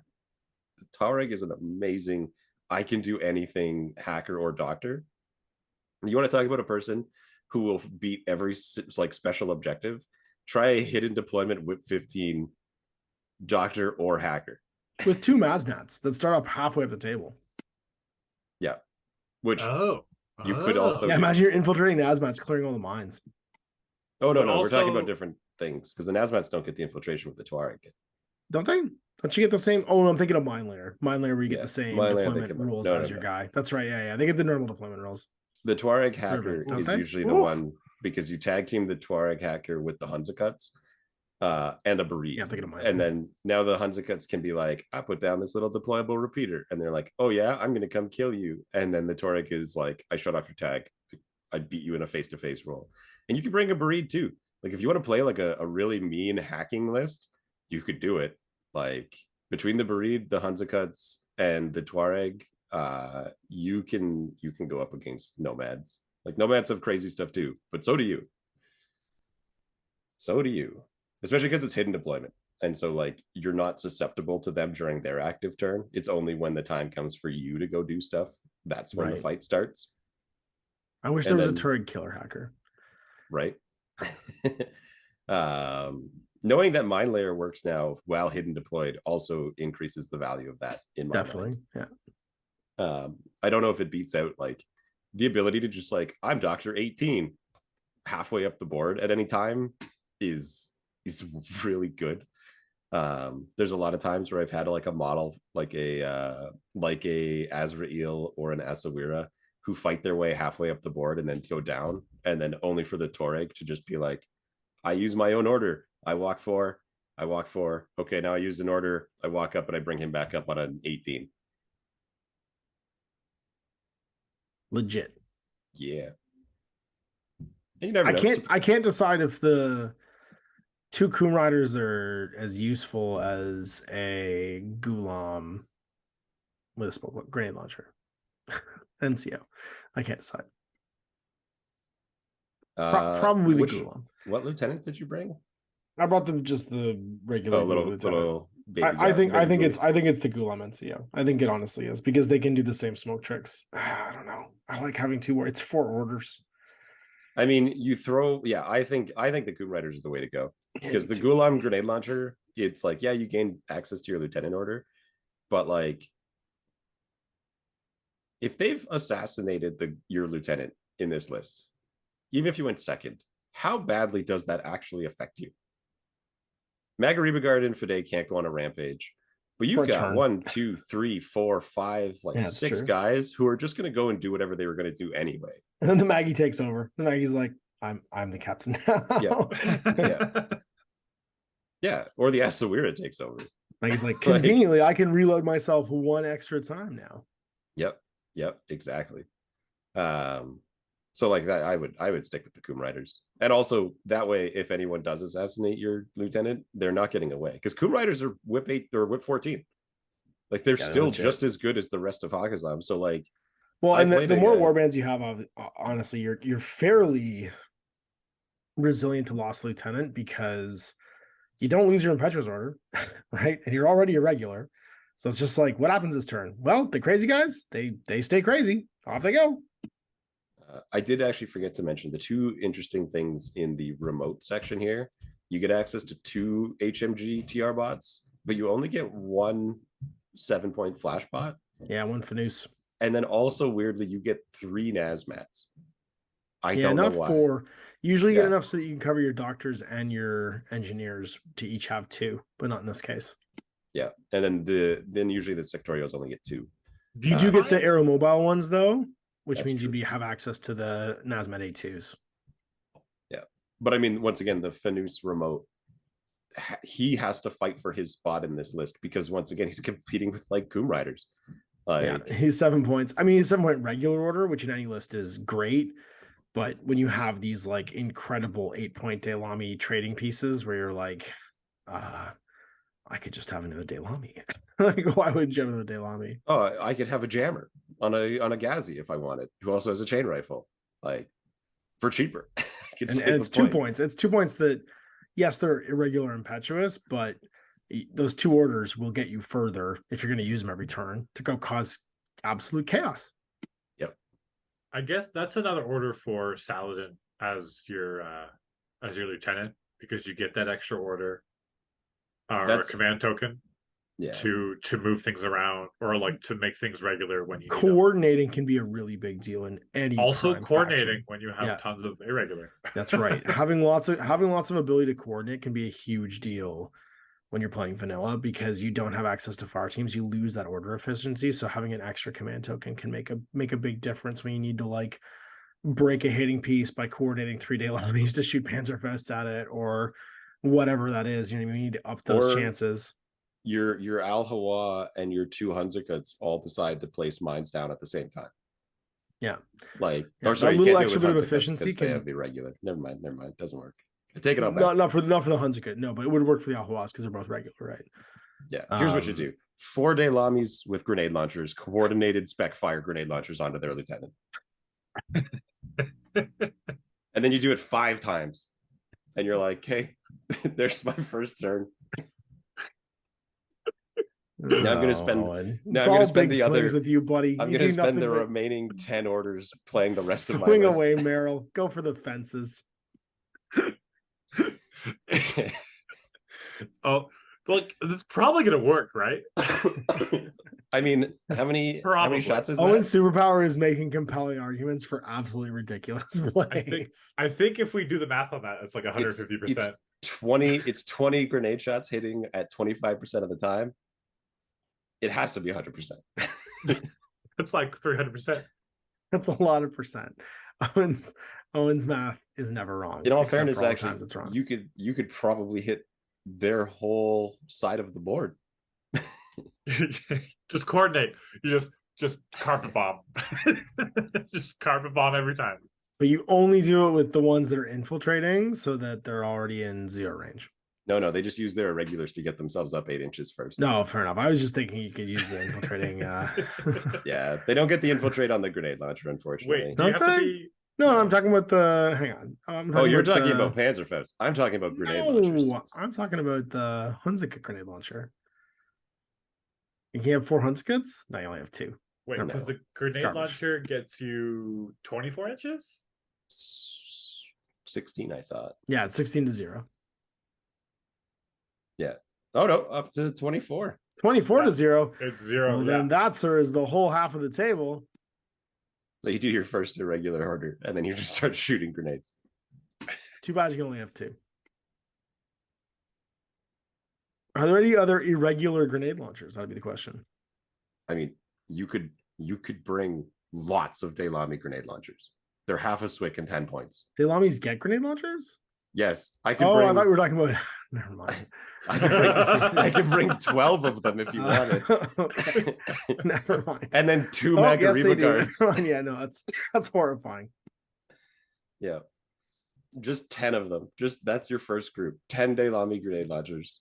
I don't even know if you can make 300 points. That's only 100 points. have to get another 200 points in 5 models. Or yeah, 5 models. That's easy. Oh, Just like you could 100% do it. Magariba, Sundog Butt, Magariba Guard, Azrael. Yeah.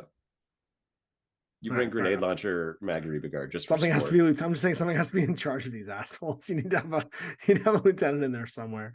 Who's the most expensive lieutenant? Tarek. Probably actually. Tarek Mansuri, +1 order. I'm betting it's somebody else. Oh my god, you could go Tarek +1 order, +1 Swick and get even more. Jesus Christ. More Swick. More. Yeah, so there's all kinds of wackiness that you can unleash. Wait, you can coordinate Specfire? I was told at the event, yes. But I don't it's see why not, you wouldn't be able to.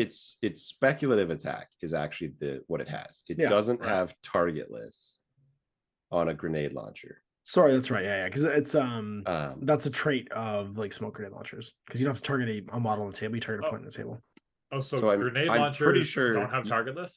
No, grenade launchers have targeted models. Still smoke grenade launchers do. I'm pretty sure you cannot. So here's the thing. With now correct me if I'm wrong, but I read this the other day and I always misunderstand things. But I'm pretty sure when you spec fire a template, That's an intuitive attack. Wait, is it different? No, he's talking about it. He's talking about impact template, not a direct template. So if you're spec firing an impact template, go on. Right. So either a grenade or a grenade launcher. Yep. The template just has to touch the model that you targeted. It doesn't have to be centered over him. Correct. Only guided needs to be centered on the bottom of the base. So you can target the close guy that's in your band, and then drift the template way back and hit the whole fire team kind of thing. You'd roll once against all of them, but I think you'd apply. And yeah, I think so.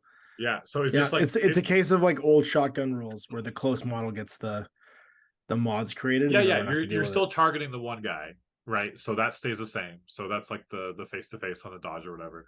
But it'll be face to face for everybody, but you just roll once based on whoever you're targeting. Oh no, you're right. But anyways, the template, you have a lot of leeway where you drop it when you're spec firing. Yep, and if you stand too close to a camo marker, you can hit enemy camo markers as long as there's a friendly there or somebody who's targetable. Yep. I think you can do it. It's just that you can't do it as part of a normal BS attack coordinated order. So if you just said that they were all speculative attack, you could just do it.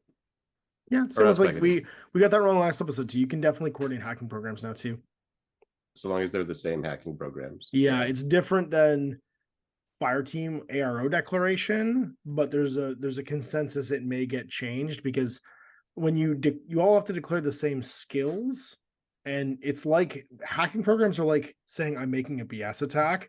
Everyone can make it with a different gun if they want, right? Hacking programs, I'm making a hacking attack, and you can all pick a different hacking program. Right now, they specifically say you have to use the same hacking program, but the current FAQ also says that in ARO you can select different hacking programs to react with. So the suspicion is that that's going to get changed relatively soon. You'll be able to coordinate different programs. So I'm going to bring 4 killer hackers and then get lots of dice. Yeah, it's pretty legit, man. And you go and react to one of them. And then, one goes with 2, and then the other 3 go with 1 die. Yep. And if they change it, so you can use different programs too. You could be like, I Trinity, I Carbonite, I Total Control, and I... Maybe that's why they don't have this. Maybe it's intentional. I mean, it'd be real good. But I mean, it's the same as saying I shoot you with an HMG, a direct template, and the mine blows off, and I shotgun you. You know what I mean? But it's really no different than that situation. I think the scary thing, the kind of unintended consequence is you don't need to line a fire. Right. The mechanical advantage of coordinating 4 guys with different guns into someone is you had to get them all there. You just have to get a repeater on somebody, and all of a sudden 4 hackers can just be like, I'm going to upload all of 4chan into your brain. Let's see if you survive.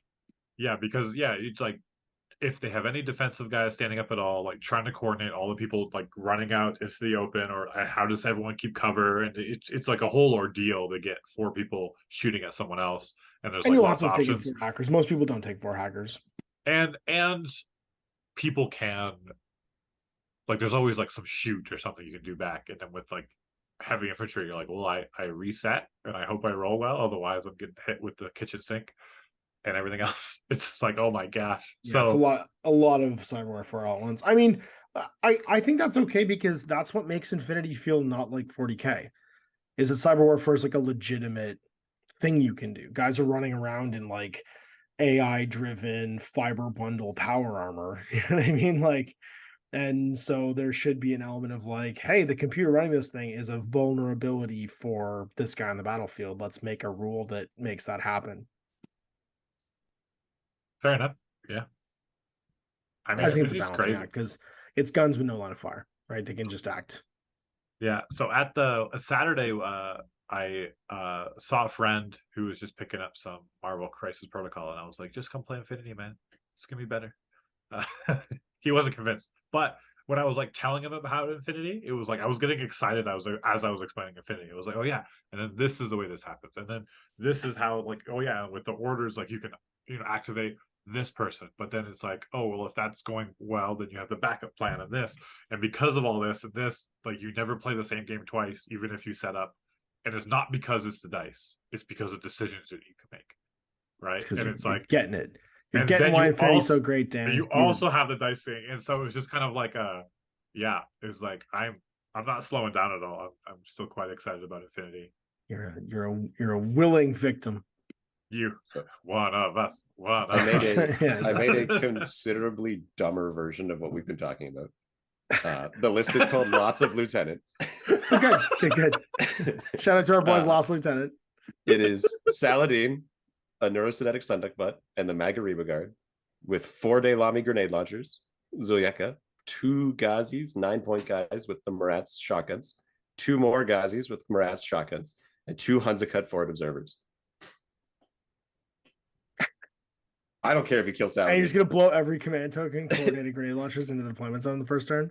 That's right. And if I go second, everyone's just gonna run. Like there's just gonna be guys everywhere. The Sunduck butt is going to take as much hit as he can, and then the Magariba Guard's going to be on suppression, and the 2 of them are going to have to hold everybody back for a turn. And the Magariba Guard leads the grenade launcher assault. Wait, you're hitting on 5s? Yeah. 4 shots at a time, ergo 100% accuracy, right? Yeah. You're 100%, one guy will hit. All they have to do is move 8 inches over the line. They're hitting basically. All they have to do is take 1 step. They move 4. They're in within 24 of the front half of their deployment. But what I'm saying is, if you move your whole distance, you'll be able to shoot 8 inches in the deployment zone, right? You're shooting to the back of the table, and the template does the rest. Basically, there's a 2-inch strip you can't hit. What you guys have missed out on is you have access to Drew's grenade launchers. Yeah, but they're expensive. Daylami are cheap. But they have X visors. Yeah, but Daylami are cheap. That means they can shoot 36 inches with no mods. Cheap. You're not getting the play here, Dan. But you also get EM grenade launchers. Dan, you don't need to EM someone if they're no longer alive. But that's what I'm saying. You could take a couple of Drews as well. I guess you're not wrong. I guess you're gonna make me pay. You could drop Saladin actually. You could drop Saladin for just the +1 command token, a Gulam lieutenant, and fit in that guy. No, you need but I guess he doesn't there do because he anything needs for the you. extra order because his lieutenant becomes a regular order. Yeah. Otherwise, you don't actually make it. You really just need the command token. No, you need the more orders. You need the order because you only have 4 regular orders in your list. And as the groups start dying off, because they will, Saladin just moves people around as needed. So dumb. Yeah. I mean, to be fair, you have 4 regular orders. No, you have 3 from what it looks like. And it says there's only 3 in the picture. It's because Saladin's isn't being counted. Oh, I see. Yeah, and then 80 regulars. You still do actually have 6 plus you have 20 orders in this group. It's just that 5 of them are impetuous and 12 of them are irregular. Yep. Yeah, well, there you go. Owen's Owen's attempts at like, but what happens if you go second this with this list, Owen? You just get obliterated. No, the Sunduck butt just stops them in their tracks. That's right. Yeah, just there's a lot leaning on his square little shoulders. There's going to be nobody face ups the Sunduck butt. The weight of the world leaning on Sundy's shoulders. I mean, and the fact that there's you have a Magariba Guard just sitting in the backfield too. And like that's true, you can throw on suppression. Do you want to drop troop anyone into the sea of mutts that are going to be running around the backfield? True. Like Oh, they've done it. They've made it to the Sunduk butt, or they made it to the Magariba Guard, and there's just like 4 Gazis with Emirats. I like that you have repeaters everywhere, but no hacker. It's the mines, actually. It wasn't for the repeater. It was for the mines. I get it. I'm just saying there's repeaters absolutely everywhere. And there's no hacker in this list. This list is so schizophrenic. Dude, it's so everyone's funny. gonna think there's a hidden hacker somewhere. Yeah. Why Wait, did you can this you list? have a hidden Because hacker in Hack? hang on, Oh, you yeah. have 1, 2, 3, 4, 5, 6, 7 grenade launchers in this list. And then 1, 2. Oh no, never mind. The Hunzikins don't have the grenade launchers. No. They're the mines and FOs, because you got to do the Right. objective, right? So Yeah, I gotcha. Yeah, there might be an objective, and I can't just send the Magariba Guard everywhere. Yeah, There Maggie might can't do be it an all. objective. Yeah, this is a well thought out list, okay, Ash? I mean, this is. You're right. It's bulletproof. Here, I don't that's know. how- I'll keep my this is- criticisms to myself. if you go on second this- and they come forward, the 2 Hansakuts are hanging out near the Sunduk butt. Oh, and that God, way- nightmare. If they come up onto the Sunduk butt, you're just like, and I put a mine down, or I shotgun you, or the Sunduk butt just killed him, and it's like, oh, good, problem solved. Well, I mean, I think the commentary overall is we've made 3 vastly different lists.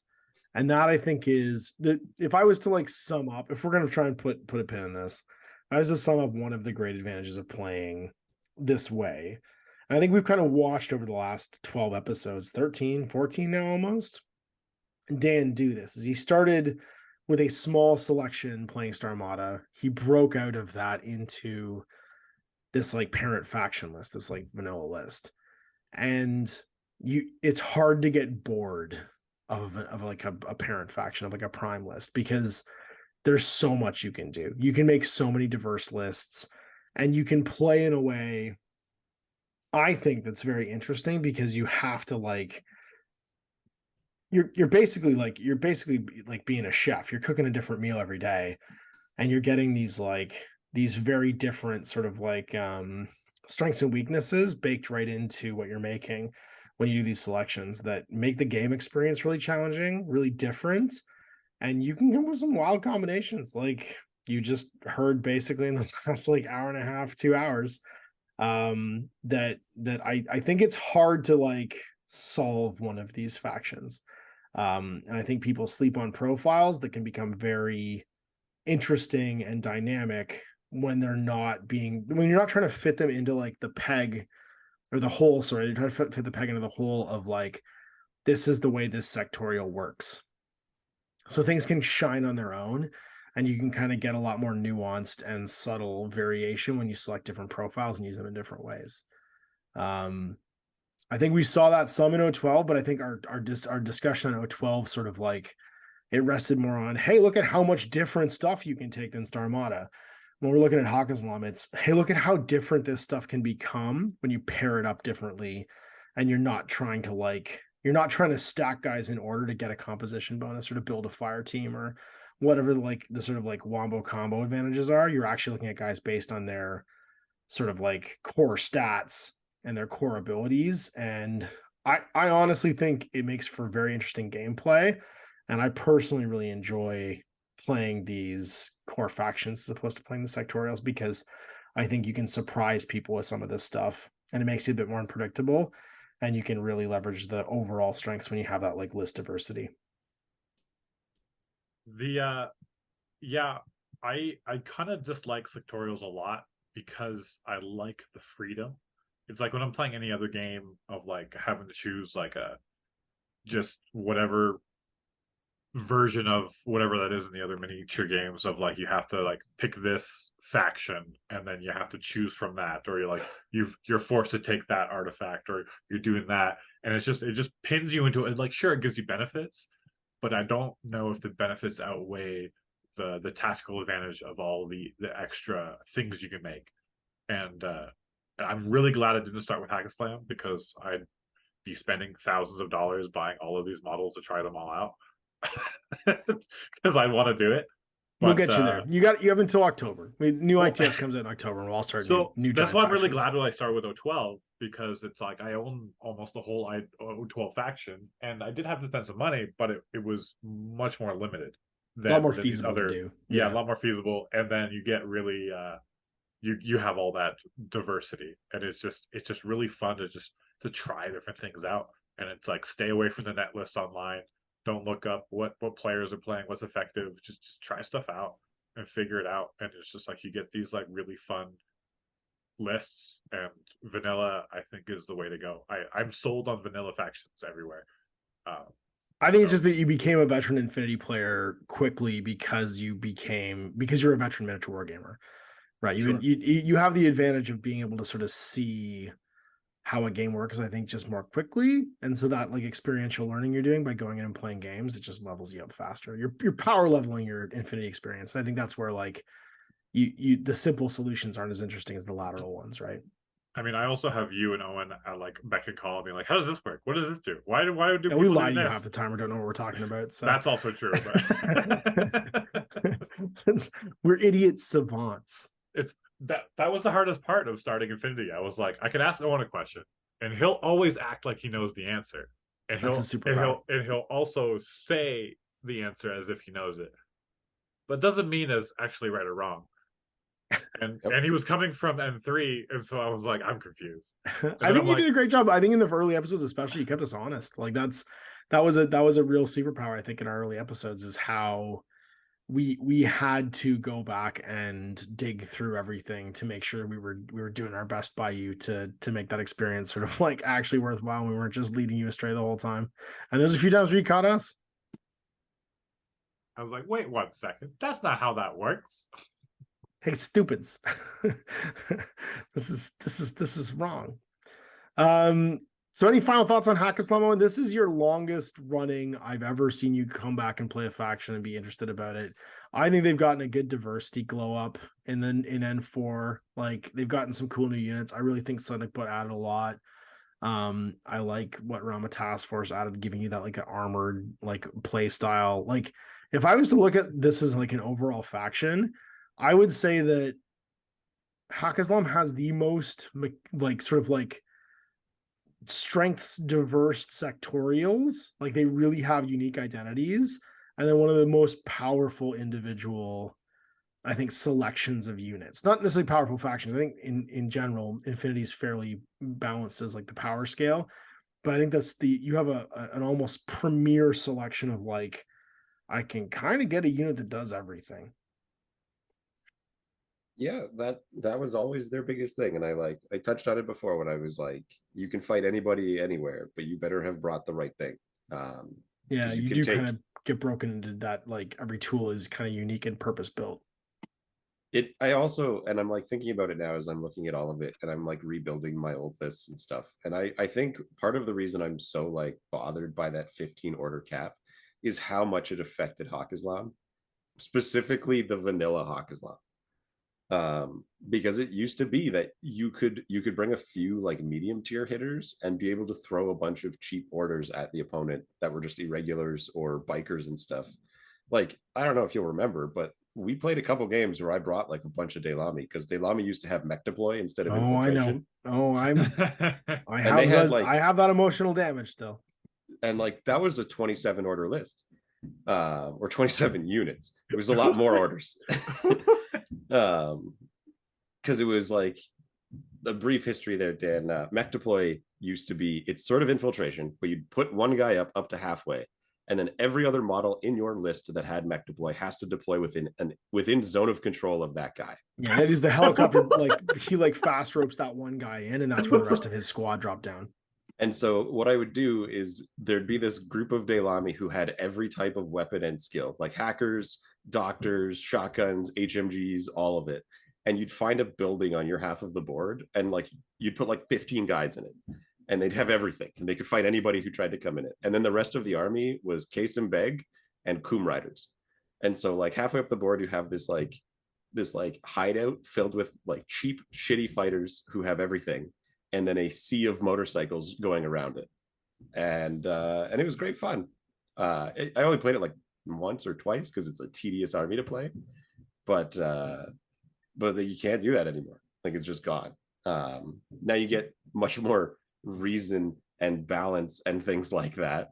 Well, it's the RPG being dragged out of the game and the miniature wargaming being injected in, right? Like, just think about that fast roping mech deploy skill. It's a visually, thematically appropriate to what's happening in the background of the game, but it doesn't necessarily add anything mechanically to like the rules and stuff. And so it got streamlined out.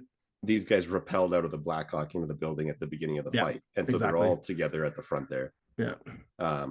I mean, that said, I think you're right about the diversity that is the Haqqislam faction. And I think the one thing that they get that isn't going to come up again is that, like, until you get to, I think, combined, whenever we talk about them, nobody gets everything the way Haqqislam does. Like, the other factions all have like a limit. Like, they're better at specific things. Like, Panos the better shooters, but they don't get smoke.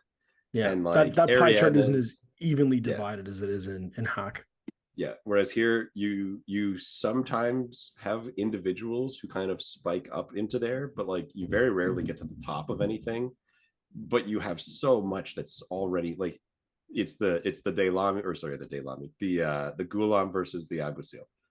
Like, yeah, I'm just better than you, but you're better than me at that one thing, and you're better to a greater degree than I am at everything else. Yeah, your faction spikes 40% into hacking, like 50% into tags or heavy infantry or remotes or cyber warfare, infiltrators. Or you go the Ariadne route where you have like these brawlers and infiltrators, cheap camo and war bands. Like, I can also kind of play that game. You can do it a little bit better, but I'm playing that same game. And so you have zero hackers. You have to pay a mercenary to come hack for you because you don't understand how computers work. You're Derek Zoolander smashing the Mac, the Apple IV or whatever it was. The old iMac. Yeah.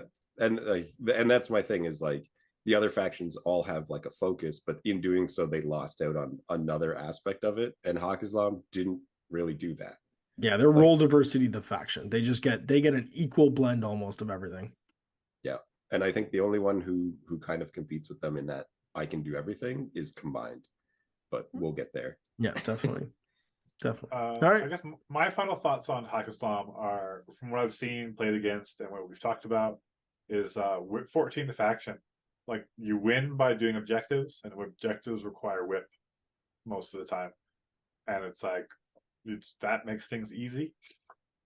Easier, at least, which is really nice. Also makes flash pulses a lot more lethal. Never even thought about that before. Technical weapons get up there, Yeah, the good old days when you used to be able to link and have. Oh my god, how many times are you gonna tell this story? I'm gonna bring that up every time because I love it. I know we could link them and they would get a burst bonus and they would get all this. Jesus Christ. This is what you bring. You're the old man at the bar complaining into his beer about the days when flash pulses were good. That's why you just bring Odalists, because they got the +1 burst flash pulse. Oh my god. So glad this is over. But also, it's just super reliable doctors. It's like you actually like, oh yeah, I'll just bring a doctor. They're cheap, they're plentiful, and it's like I'm not wasting orders trying to get people up. I just spend the order, and odds are he gets back up. And I love the irony that that's the one faction strength that Owen doesn't lean into because he hates healing things, because he figures if you're dead, and I'm wasting orders fixing you. Oh, he's used it plenty against me. It's really annoying. It doesn't lean into it. He just swears up and down that it's not worth it. No, I use it in the same regard of like, I don't know what else to do with this order. Like, how many times have I actually doctored compared to I've shot a med kit and it worked out?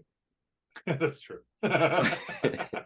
Like, even in the tournament where I have my doctor +3 Gulam, and it's like, I'm just going to shoot a med kit and see if it works because I'm not spending more than one order on this.